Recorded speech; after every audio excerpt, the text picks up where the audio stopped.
पन्नगे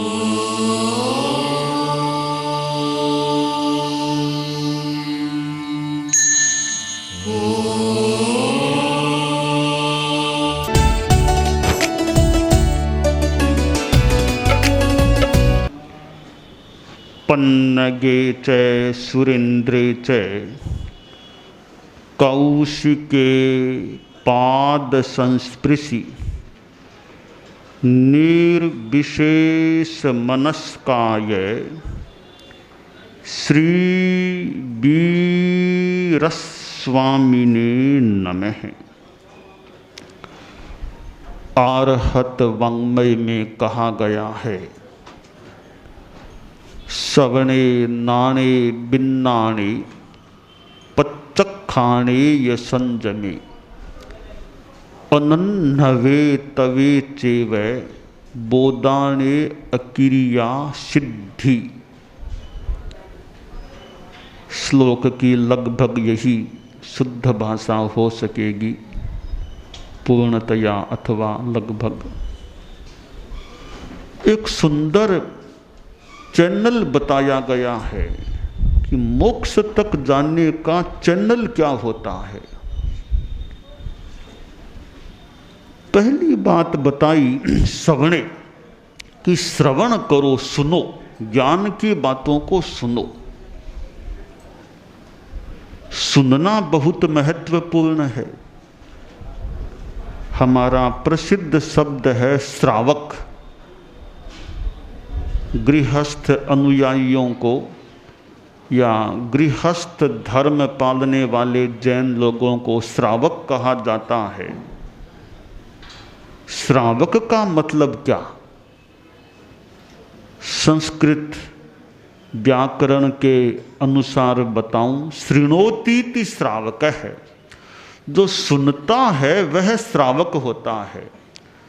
चाहे श्रोता कहो चाहे श्रावक कहो, एक ही बात है। तो सुनने वाला श्रावक है। अब क्या सुनने वाला? फालतू बातें सुनने वाला श्रावक है या अच्छी बातों को सुनने वाला? तो धर्म के संदर्भ में श्रावक शब्द का प्रयोग होता है तो वह गृहस्थ श्रावक है जो आगम वाणी का श्रवण करने वाला है। वह गृहस्थ श्रावक है जो धर्माचार्यों की वाणी का श्रवण करने वाला है। वह गृहस्थ श्रावक है जो पूज्य साधु साध्वियों की वाणी को, उपदेश को, प्रवचन को सुनने वाला होता है। सुनने से ज्ञान बढ़ता है, बढ़ सकता है। सुनने से कई बार व्यक्तिगत समस्या का समाधान मिल सकता है। सुनने से जितनी देर सुनने के लिए बैठा रहेगा अनेक पापों से बचाव हो सकता है। और ऐसा उपदेश कई बार साधुओं का लगता है कि आदमी त्याग प्रत्याख्यान भी स्वीकार कर लेता है।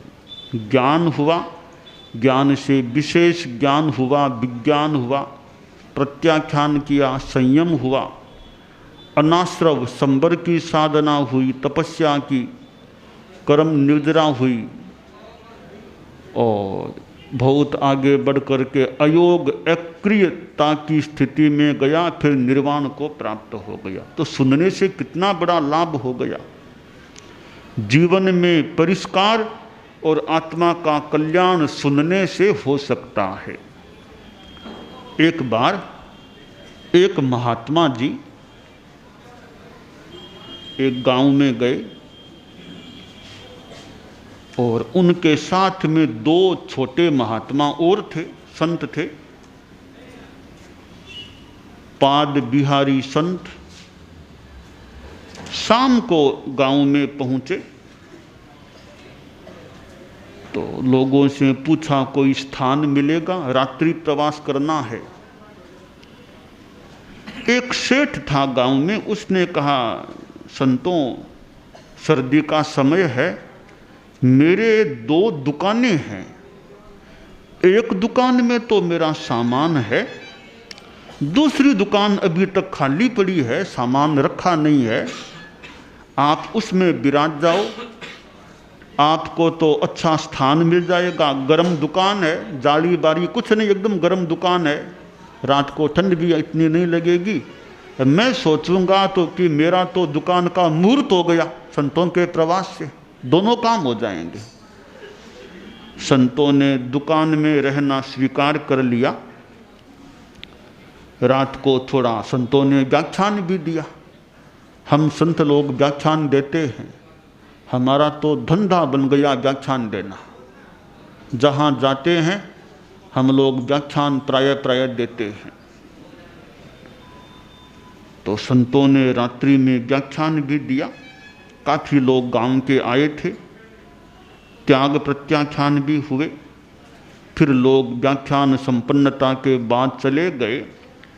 संतों ने भी सोचा आज थके हुए हैं, काफ़ी लंबा विहार किया था, अब सो जाएं। तीनों संत लेट गए, सो गए। 2 तो छोटे साधु थे, उनको तो नींद ज़्यादा आती थी। बड़े संत थे, वो थोड़े प्रौढ़ अवस्था के थे, रात को जल्दी बैठ जाया करते थे। तो उनकी नींद करीब 1 बजे जाग गई। आकाश को देखा कि रात तो अभी काफ़ी है, पर नींद जाग ही गई है तो ठीक है, आज तो स्वाध्याय करें, क्या सोना है। अनंत काल निद्रा में रह गए, अब तो जितना जाग सकें स्वाध्याय कर सकें उतना बढ़िया है। और उम्र भी तो अब आ रही है, 70 पार हूँ मैं, तो जितना स्वाध्याय कर लूँ उतना अच्छा है। तो स्वाध्याय में विराजमान हो गए संत बड़े महाराज। और थोड़ी ही देर में लगा कि पास में जो दूसरी दुकान है सेठ की, वहां कुछ आवाज आ रही है। सोचा रात को कौन आ गए यहां पर। अरे कौन हो तुम? जो आए थे उन्होंने धीरे से देखा कि इस पास वाली दुकान में तो संत महात्मा लोग हैं, संतों से क्या डरना, संत तो रक्षक होते हैं। तो वे आने वाले भी 3 आदमी थे, तो वे संतों वाली दुकान में आ गए। कहा महाराज नमस्कार नमस्कार। अच्छा अभी रात को यहाँ आना कैसे हुआ? तब उन तीनों में जो मुखिया था वह बोला कि संतों हमें पूछते क्यों हो?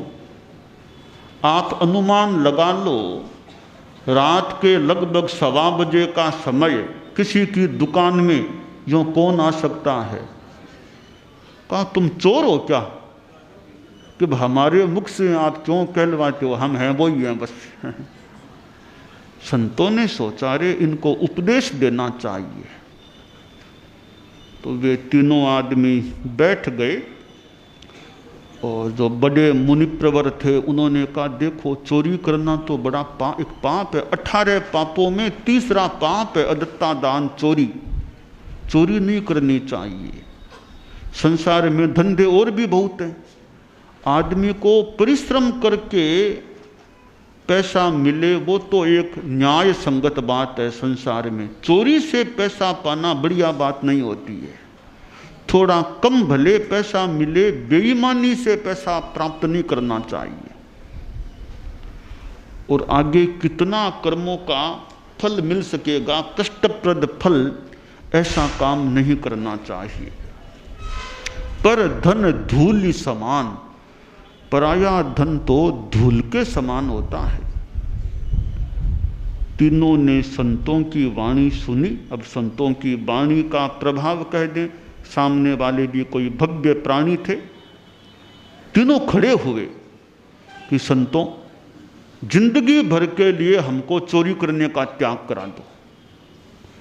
बड़े मुनिश्री ने तीनों व्यक्तियों को उस क्षण से लेकर जिंदगी भर चोरी करने का त्याग करा दिया। चोरी का त्याग हो गया, अच्छे इंसान बन गए। इस संदर्भ में और कहा महाराज अब हम आ गए हैं तो चोरी तो करना नहीं है, इतना समय हमारे पास में है, आप और हमें ज्ञान की बातें, शास्त्र की बातें सुनाइए, गीत भजन सुनाइए। संत बड़े ज्ञानी थे, बहुत गीत याद थे, बहुत शास्त्र की बातें भी जानकारी में थी। 3-4 घंटा तक उन्होंने उन जो पहले चोर थे ज्ञान की बातें सुनाई। आचार्य भिक्षु थे, वे भी यूं रात जगा देते समझाने में। आचार्य भिक्षु तो किसी को समझाने में कदाचित रात्रि जागरण सा कर लेते। तो इन संतों ने भी खूब ज्ञान दिया। सवेरे 5 बजे का लगभग समय हुआ, तब वो जिसकी दुकान थी उस सेठ ने सोचा मैं भी जाऊं, संतों के दर्शन भी कर लूं, फिर संतों को थोड़ी दूर पहुंचा भी दूंगा, संतों को सवेरे बिहार करना है। तो वह सेठ आया और देखा 3 आदमी पहले से ही बैठे हैं। कहा अच्छा आप लोग कौन है, मेरे से भी पहले आ गए, आप कौन है? तब वे तीनों में वो मुखिया बोला कि सेठ साहब 5 घंटा पहले के तो चोर है, अब अच्छे आदमी है। कि चोर मेरी दुकान में? कि सेठ साहब आज तो ये संत यहाँ थे तब आपका सारा माल बच गया, वरना हम तो आपको संत बना डालते, आज सारा माल साफ कर देते आपका, पूरे संत बन जाते आप इस माने में। तो वो सेठ संतों के चरणों में गिरा, बाबूजी भले पधारे, आप यहाँ पधारे विराजे तो मेरा धन बच गया, वरना तो ये चोर ले जाते, मेरा सामान बच गया, माल बच गया। संतों ने कहा सेठ साहब हमने कोई आपके धन को बचाने के लिए प्रयास नहीं किया, हमने तो चोरों की आत्मा को सुधारने का यत्न किया। इन्होंने हमारी बात मान ली, चोरी का त्याग कर दिया, तब आपका धन माल बच गया। चोर तीनों समझा थका, धन रयो रे धनीरो कुशले खे। आचार्य भिक्षु के साहित्य में कहा गया कि तीनों चोर समझ गए तो सेठ का धनी का धन माल भी सुरक्षित रह गया, बच गया। अब देखिए यहाँ 2 काम हुए, एक तो सेठ का धन बचा, माल बचा, दूसरा काम हुआ चोरों की आत्मा का कल्याण हुआ। या धर्म का मुख्य काम कौन सा हुआ? चोरों की आत्मा सुधरी, चोरों ने चोरी का त्याग किया, वो धर्म का काम हो गया। धन बचा, वो प्रासंगिक आनुषंगिक काम हो गया सहज में, पर मूल साधुओं ने चोरों की आत्मा को सुधारने के लिए उपदेश दिया, उन्होंने चोरी का त्याग किया और उनकी आत्मा का उद्धार हो गया। तो संतों की वाणी को सुना तो कितना कल्याण हो गया। इस प्रकार सुनना, ज्ञानियों की संतों की वाणी को, उपदेश को सुनने से कल्याण हो सकता है।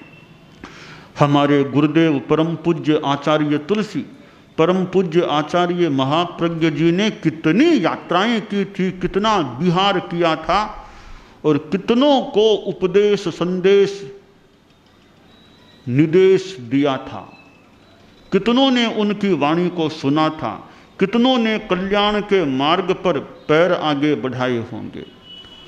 तो संतों की वाणी को यथा अवसर सुनना चाहिए। संत समागम हरि कथा तुलसी दुर्लभ दोय, सुत दारा अरु लक्ष्मी पापी घर भी होय। पापी आदमी के घर में भी और चीजें मिल सकती है, परंतु संतों का समागमन होना, धर्म की हरि की कथा होना, ये दुर्लभ भी हो सकती हैं और महत्वपूर्ण भी होती हैं। कि धर्म की कथा हो और संसार में आपको सिनेमा देखने को मिल जाए, पिक्चर मिल जाए, पर संतों की वाणी का मौका मिलना विशेष बात होती है। तो संतों का उपदेश है, जीवन में सद्भावना आए, जीवन में नैतिकता आए, जीवन में नशा मुक्ति आए, सद्भावना रखें। एक गांव में विभिन्न जातियों के लोग हो सकते हैं, विभिन्न संप्रदाय के लोग हो सकते हैं, विभिन्न राजनैतिक पार्टियों के लोग हो सकते हैं, इन सब लोगों में आपस में सद्भावना रहनी चाहिए। दंगा फसाद हिंसा इनको भड़कने का मौका नहीं मिलना चाहिए। नैतिकता, लेन देन, बिजनेस, उद्योग धंधा जो भी आदमी करे उसमें जहाँ तक संभव हो सके ईमानदारी रखे, आदमी किसी को धोखा नहीं दे। और नशा मुक्ति, बीड़ी सिगरेट खैनी गुटखा शराब आदि नशीले पदार्थों के सेवन से आदमी बचे। तो सद्भावना, नैतिकता और नशा मुक्ति ये तीन चीजें जीवन में आ जाती हैं तो मानना चाहिए धर्म जीवन में आया है। और धर्म जीवन में आ गया, बहुत अच्छी चीज जीवन में आ गई। धन आ गया एक बात है, बहुत बड़ी बात नहीं है। धर्म आ गया बहुत बड़ी बात है। धन की कमाई आप लोग करते हो तो धर्म की कमाई करते हो या नहीं, यह भी अपने आप को पूछना चाहिए। मैंने धर्म की कमाई कितने की? धन की तो मान लो आपने लाख कमा लिए, करोड़ कमा लिए, और भी ज़्यादा कमा लिए, वह धन तो ज़्यादा से ज़्यादा इस जीवन काल तक काम आ जाएगा, आगे क्या काम आएगा। पर धर्म की कमाई की है, वह धर्म की कमाई आगे भी काम आने वाली हो सकती है। एक नया पैसा भी साथ में नहीं चलेगा, पैसा साथ नहीं चलेगा। एक नयो पैसो भी ठारे नहीं चालसी, करया आपरा कर्मा स्यों ही सुख दुख मिलसी रे। संयम रे मार्ग पर चाल्या, संयम रे मार्ग पर चाल्या, तुलसी निश्चित है निस्तारो, चेतन चिदानंद चरणा में सब कुछ अर्पण, सफल बना तो सत्संगत में, मूंगा मोलो मिनख जमारो, चेतन चिदानंद चरणा में। तो जीवन में धर्म की कमाई हम करें, यह काम्य है। दानान सिद्धम अभयपयाणम, सच्चे सुया अणवज्जं वयन्ति, तवे सुया उत्तम बंभचेरम लोग